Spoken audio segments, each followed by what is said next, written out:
Okay, we're back with our opening debate. The headlinesurfer.com public candidate debate here in Port Orange at Lakeside Community Center. We have Port Orange City Council, District 2, Sarah Jones and Chase Tremont, two newcomers to elective office. Is that correct? Yes. Okay, I'm going to sit with you and we'll just pass the microphone that way.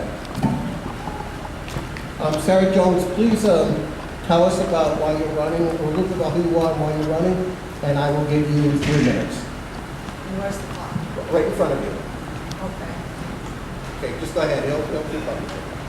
It says 2:57. That's all right. Don't worry about it. Oh, okay. I'm Sarah Jones. I'm very pleased to be here, and I want to thank everybody who's come to hear this debate. I came to Port Orange in 1995 with my husband. I had retired early as a chemist. I worked as a chemist in a public health lab, a job I enjoyed very much. And I retired early because my husband was 20 years older than I, and I wanted to spend some quality time with him. And we came to Florida.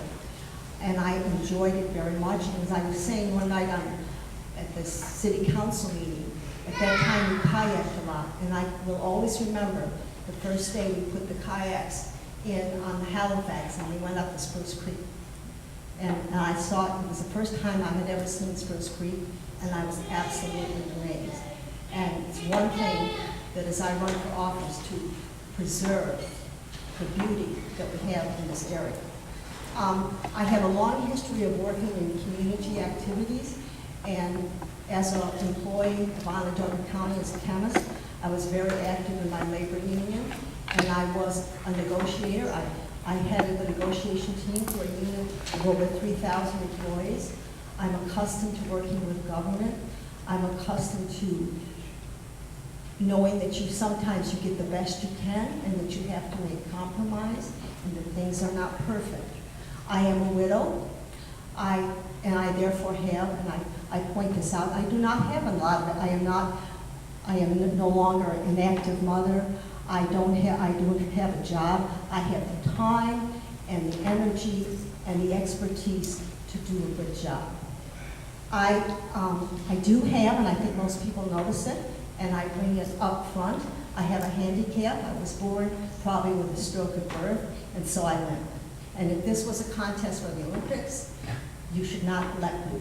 If this is a contest for your brain and your ability to negotiate and figure out what is the right thing for this city, you should elect me. I'll be very frank, I also like government. It's a hobby of mine. I'm interested. I really like to do it. And I also want to run because I want to do the best for the people. I have a belief that every human being has an ethical responsibility to help other human beings as best they can. But I would be less than honest if I did not also say that I enjoy it. It's really something I like to do. Some people like to collect stamps. I like to do government. And I think that's good, because if you're interested in it, you're going to do a good job. And I've met a lot of people, some of whom I agree with and some of whom I disagree with, and some of whom have taught me something and changed my opinion. And I really respectfully ask you to listen to me tonight, and I respectfully ask for your vote. Thank you. Thank you, ma'am. You can pass the mic over. Passing the line to Kim. Mr. Tremont, 3 minutes, please. You don't have to go the whole 3 minutes if you don't have to.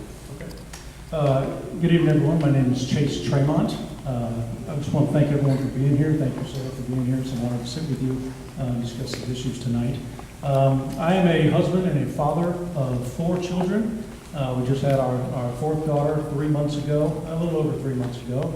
And I grew up in Port Orange. Born in 1979, and our family moved here in 1984, I believe, back when there was 26,000 people. So I've seen it grow quite a bit. I've seen it develop. I've seen a lot of new people come in and go. I am extremely passionate about this city. Why am I running? I teach American history at Spruce Creek High School right here in Port Orange. And every year, and I've mentioned this before and I'll mention it here again tonight, every year I ask my students, raise your hand, how many of you guys trust the government? And nobody's hand goes up, as you can imagine. And that discourages me as a teacher, as an American, that our students are raised in a generation of negativity, where they cannot trust the people that are in position to make decisions for them and their futures. That's discouraging to me. Ultimately, I decided to get involved and run for office because I simply have a lofty goal. Call me naive, call me a man of great aspiration, whatever you wish. My ultimate goal is to bring honesty and integrity back into government. Because as a history teacher, I know there was once a time when people could trust the government.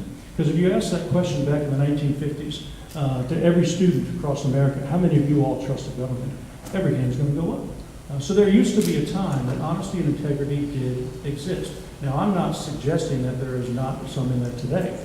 I'm simply suggesting that I want to be a part of it. Not just teaching history, but I want to be a part of making and changing history.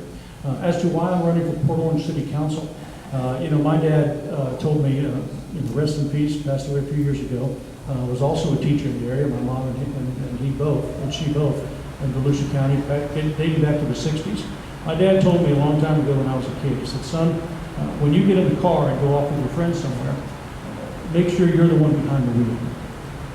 And that stuck with me all my life. In every aspect of my life, I've tried to carry that concept and that way of thinking into all the areas of my life.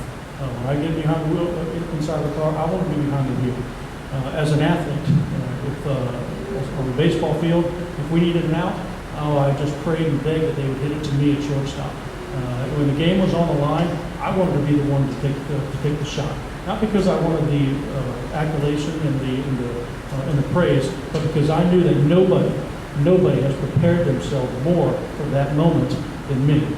So when it comes to the future of my family and myself and my kids, I want to be the one making the call. Chase, you can keep the microphone with you. I'm going to put the first question in your corner.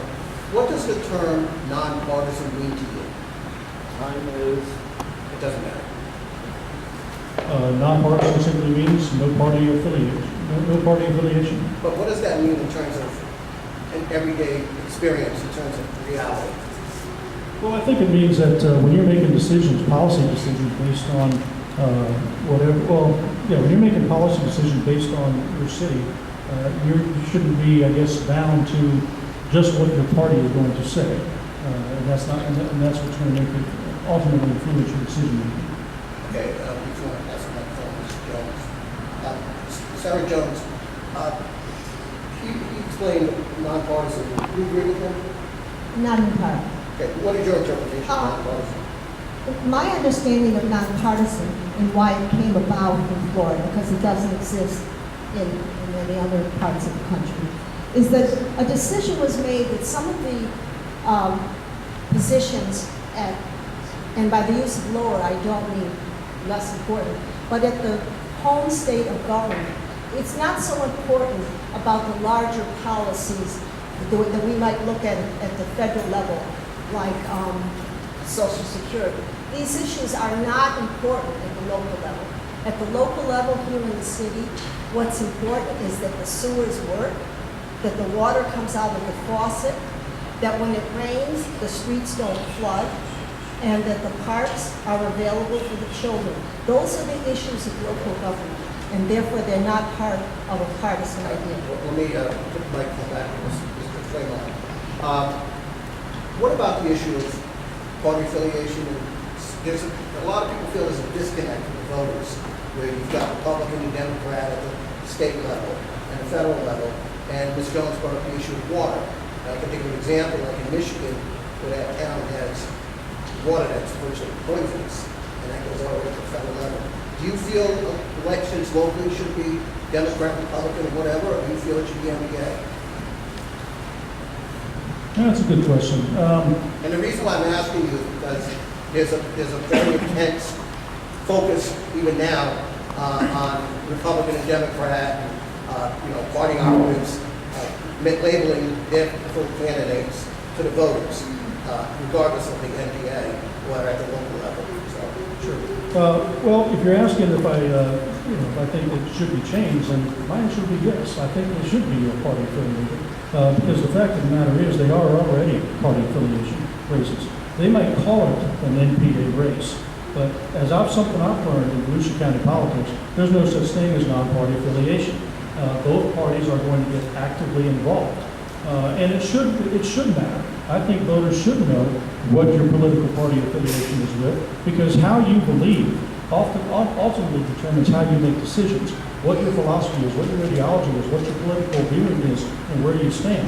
That's going to